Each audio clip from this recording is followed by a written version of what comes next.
The interesting thing about how the vagus nerve actually affects inflammation in the gut and throughout the whole body, really, the release of a neurotransmitter called acetylcholine. And acetylcholine has an effect on how the immune system works and how it makes inflammatory cytokines. Our vagal nerve helps modulate our immune system. So if our vagal nerve isn't working appropriately, sending the signals, not sending in neurotransmitter, if we're not making enough of those signals, it's going to affect the modulation of our immune system and our body's going to produce way too much inflammatory cytokines. Welcome back to The Root Cause with Dr. Jake. I'm Dr. Jake. I'm a naturopathic medical doctor and an integrative physician. I have real conversations with real patients to show you how you heal your body down to the root causes without any harmful drugs or surgeries. I'm here today with my co-host and patient, Teresa Marie, to talk about vagal tone and digestion, how this actually affects your microbial balance, your gut signaling, and conditions like IBS. Thank you, Dr. Jake, so much for having me today on the show and being able to ask all of our questions. Vagus nerve is something that I hadn't even heard about until about maybe a year or two ago. And, being someone who has a background of gut health issues, I'm definitely fascinated with this idea of better understanding how my vagus nerve and other people like myself with gut issues or autoimmune conditions, because it's all kind of related to gut as well, how this might be related to vagus nerve and what we can do about it. Before we jump into discussing some of the more specifics on its vagus nerve effect on gut health, can you just give us an overview of where the vagus nerve is in the body and what is its general job? Yeah, so the vagal nerve is a very long nerve, goes all the way from our brain and goes all the way down to our gut. It's a cranial nerve, and it's a big piece of our parasympathetic nervous system.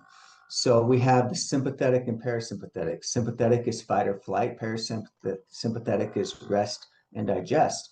So the vagal nerve has so many different impacts on our health, and it has a huge impact of how our gut actually functions appropriately. So, if someone possibly had some vagal tone issues, some vagal nerve issues, what sort of digestive problems might they have? Yeah, if someone had like poor vagal tone, what they would be experiencing is bloating, possibly constipation because there's decreased peristalsis happening in the gut. Also related to that, there's decreased gastric emptying.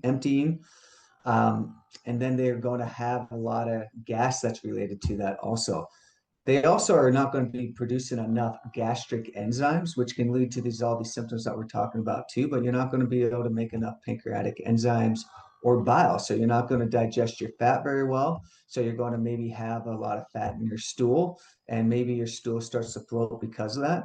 And then you're not going to actually digest a lot of your carbohydrates and proteins also because of the poor release of gastric enzymes to help you digest your food. So, clearly, it affects the gut with all of these symptoms, but how? How does the vagus nerve actually influence gut motility and overall digestion? So, how the vagal nerve affects our digestion and how it works is it's sending signals down to our gut to send signals to the muscle tissue, which is what causes the peristalsis, that causes the squeezing, to get the stool totally eliminated, get the food moving around and getting digested appropriately. So, it's a signal sent from our brain to our gut.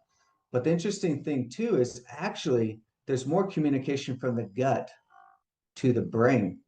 So the gut absolutely has a great effect on how our brain works, but also what's going on in our brain will affect our gut. So it's a signal that's coming through. It's like a nervous signal. It goes down to synapses. And it's something that we don't pay attention to. It's part of our autonomic nervous system, which is what we don't cause these signals to happen. It's just what our body knows what to do at certain moments. But let's say you are too stressed out, you're going to have poor vagal tone because you're going to be not making enough parasympathetic tone happening in the vagal nerve because you have too much fight or flight going on, and you're not letting your body rest and digest. So that's going to affect the signals that are going there. But if you're not too stressed out and you don't have too much sympathetic nervous system being stimulated, you're going to get that appropriate signal going down into the gut. But there's all kinds of things that can affect that, right? That makes sense. I tell my son he's always busy, he's always running around, for example. And I have to catch myself too, a busy day. I'm like, making some food and I'm kind of sitting down and or not even sitting down. I'm standing up, in the kitchen trying to eating while I'm standing so that I could just get this food in and get going. And I have to remind myself, Teresa, I am wasting my time because if I'm running around, my body is in a stress state and it's not going to even digest this food. I'm wasting my time. What's the point of me even putting this into my body? My body is not going to be able to digest it, use the nutrients or anything because I am not in a parasympathetic state where I'm resting and digesting.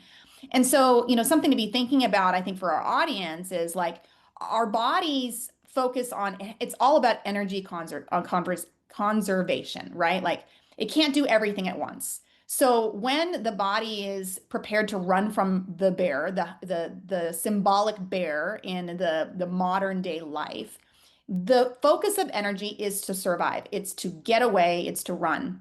It's not to do these other things in the body like digest food. That's going to be later when you're resting. And so if you're in a chronic stress state all the time, you are then affecting that vagal nerve. So it's not telling your body to rest. And then therefore, you're not able to actually get the benefits for your gut, which, I mean, it seems like you've talked about this in past podcasts and videos, Dr. Jake, is the gut health is the foundation for our whole body because of the nutrients we need to make the body run. You can't get if you're not digesting your food properly. And there's obviously a ton of different causes that could affect that.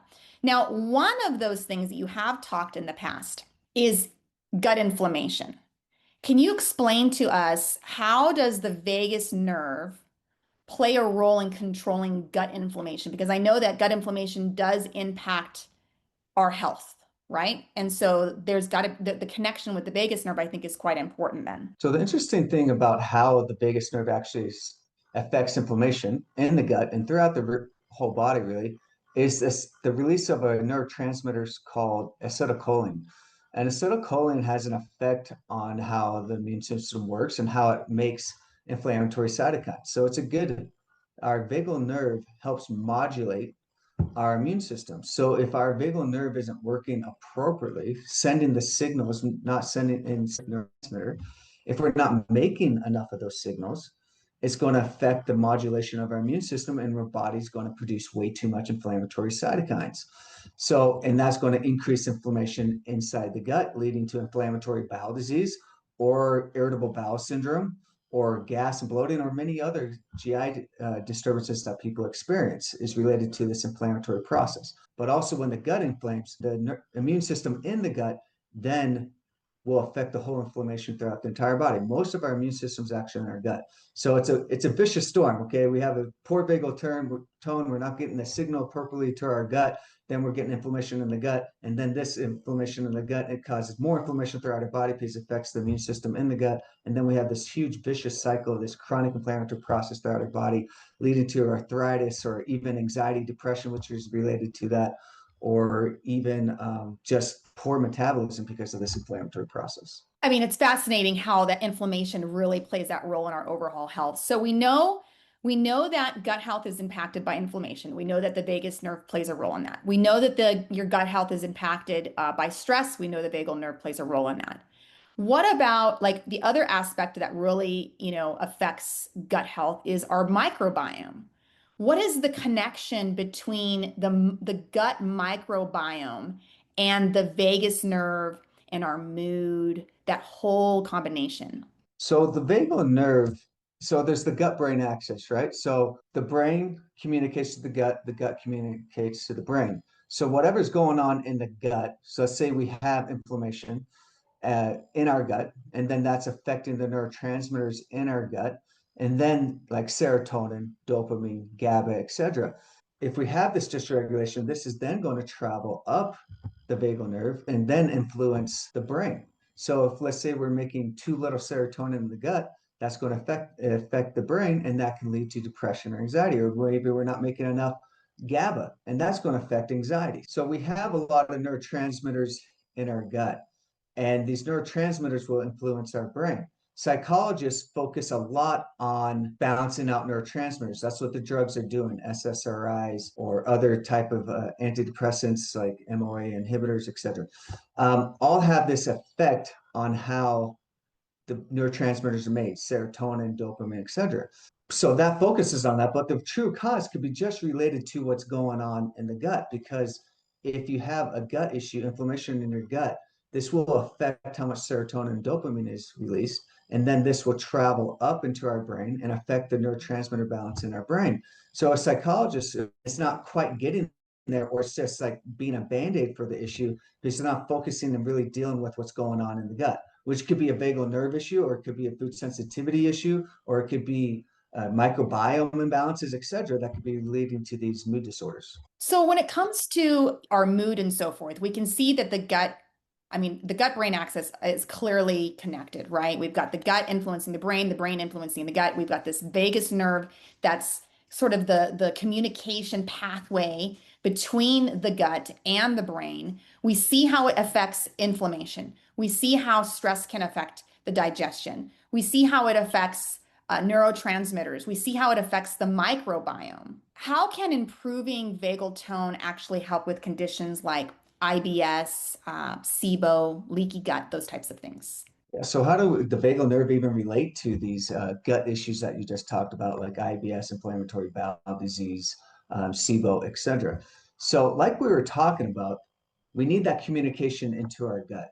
So if we don't get that communication from our brain to our gut, we're not going to get appropriate peristalsis. If you don't have good peristalsis, you're going to back up and you're going to get constipation. You're also going to get a lot of bloating. You're not going to get those signals appropriately. You're not going to be able to produce the gastric juices that you need. So you're not able to digest your food appropriately.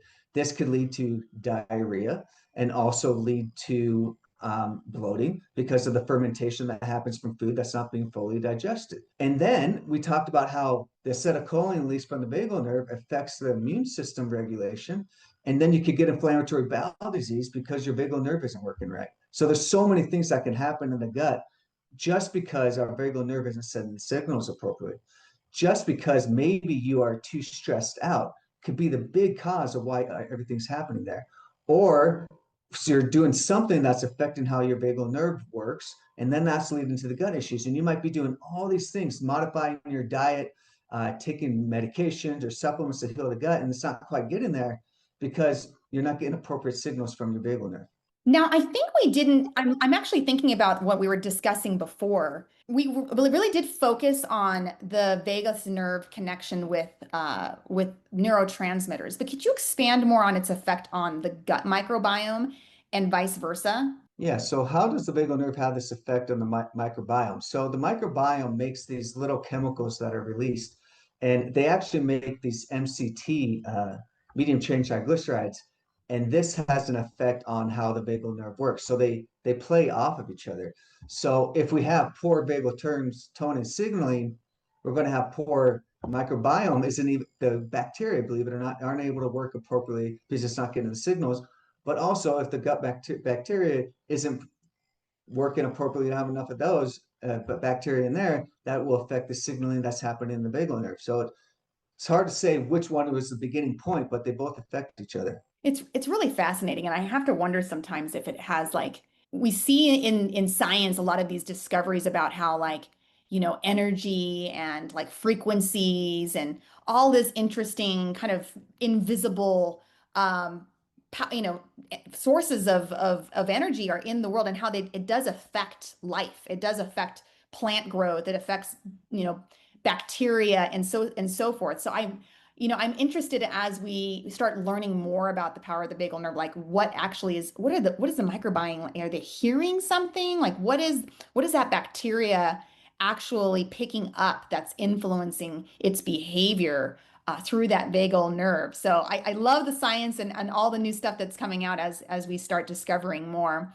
The last thing I really wanted to ask is, okay, somebody is listening to this episode, maybe they have some gut health issues and they're trying to figure out I've tried this, I've tried that. Maybe the issue is my vagal nerve.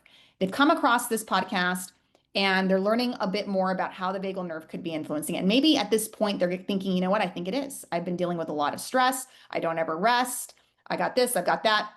What can they do? What are some natural therapies or lifestyle practices that people can use to strengthen their vagal nerve and heal their gut? Yeah, so there's many things that we can do to help strengthen our vagal nerve. Some things that we could do just naturally that you could do at home, and or other things that you could do in the medical office. So one thing is humming has been shown to improve the vagal nerve. Meditation, breathing exercises, deep breathing helps the vagal nerve tone. And also something that I like that's very specific and powerful on healing the vagal nerve is using a vagal nerve stimulator. So you could do those things we just talked about at home, but then many times that's not enough. One thing that I really like to use to specifically stimulate the vagal nerve that tends to be much more powerful than the other things I talked about of like humming, meditation, deep breathing, etc., is using a vagal nerve stimulator. So a vagal nerve stimulator is something like this. This one is actually called gamma core. And you place this right on your vagal nerve. So your vagal nerve goes along your carotid artery. So you find your carotid artery, you feel the pulse there, you place it right there. And then you turn it on, you increase the amplitude of it, and it increases and increases until you feel a little bit of drooping of your mouth. And that tells us that we're at the right point. We're on the vagal nerve, we're getting the sensation we want. And we just do this for 2 minutes, twice a day, and you know you're getting a strong stimulation of the vagal nerve, and you're going to get that vagal nerve tone. So you're going to improve your vagal nerve tone. So you get those appropriate signals, so your gut starts working how it should again. That is amazing that those things are available. I know I have a couple of people that I know who have some vagal nerve damage.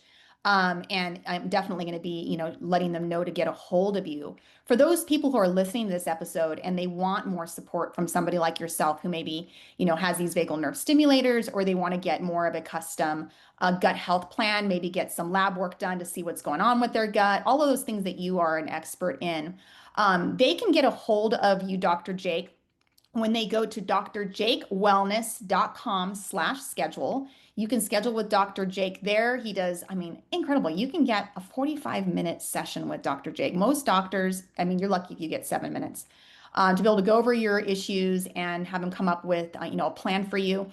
You can also call him at 801-938-7965. Dr. Jake, thank you so much for answering all of my questions today. Yes, and if you want to learn more about vagal nerve health and you're watching YouTube, click my video to the right. I'm Dr. Jake, and I'll see you there.